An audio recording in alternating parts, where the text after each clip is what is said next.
Guys, so today we're up Black Adam.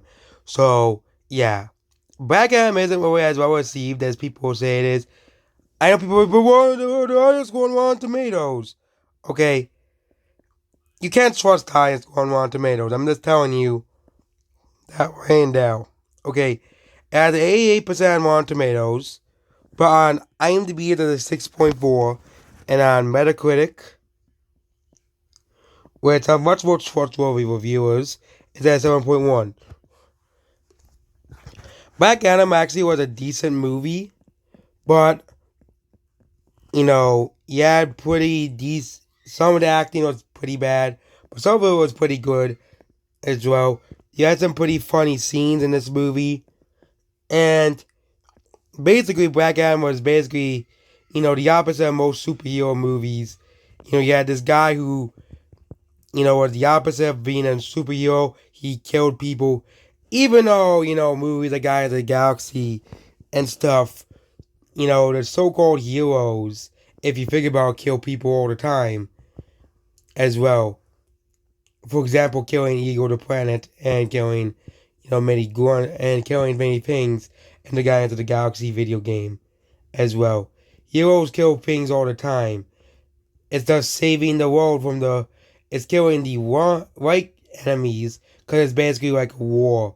And basically, Black Adam is basically about,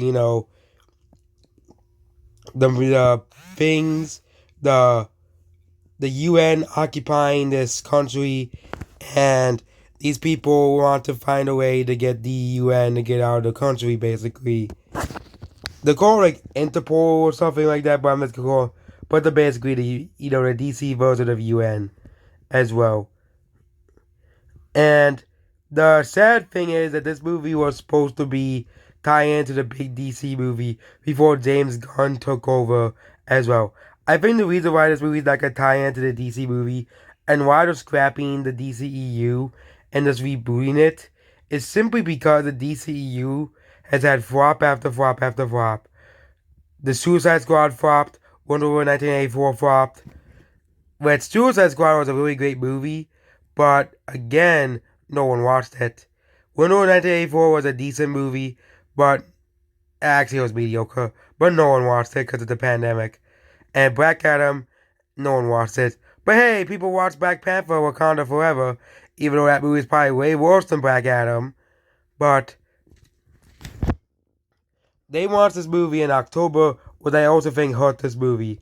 I think they sort of launched this around Christmas, and maybe Avatar would have had some competition. Watching this in the middle of October was not a good idea, and watching it so close to Black Panther. I get like, why, but why would you want it towards the holidays? But again, Aquaman and Spider-Verse released in the holidays, even competed with Star Wars, and still did pretty well. Actually Spider-Verse competed with Aquaman, I think.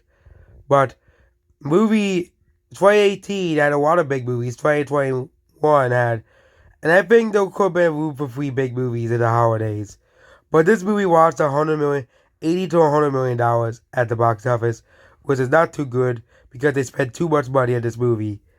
I think DC should warn that they should spend too much money on a character that isn't really too well known. DC does not have the same brand as Marvel. Marvel had the reason why stuff like Guardians of the Galaxy was so successful was because Marvel was so popular. So stuff like Guardians of the Galaxy could do well, even though Guardians of the Galaxy was known by nobody. They were able to set up good trailers and promote, hey, this movie looks cool and fun. Watch it. Black Adam's trailers is basically just The Rock being The Rock and just be, big man. And I think the reason why this movie flopped was they didn't release it in China. China and Hollywood have had a sour relationship over the past 2 years. But the fact that they didn't release it in China and The Rock is one of the most popular actors in China is a big misfire. I bet if they released this in China, this movie would have made money. Considering the fact that The Rock is very popular in China, even movies like Rampage, if it wasn't for China, Rampage would have flopped. And other Rock movies do really well in China. I think this movie made around $100 to $250 million in China, simply because The Rock is in it. But Hollywood and the U.S. and China have a very bad relationship now, because of COVID. So yeah. So if you haven't seen this movie, you should definitely either buy the Blu-ray for this movie or watch it on HBO Max or stream it, because you can't really watch it in theaters anymore. Or again, this movie didn't really do too well in the theaters, despite quote unquote having good audience scores on Rotten Tomatoes. But most of the other scores on IMDb as well. And I think another reason why this movie flopped was because the critics didn't like it. As much as I hate the movie critics and I despise the movie critics, unfortunately and sadly, stuff like a movie getting 49% Rotten Tomatoes has way more hold on the audience than the audience score itself.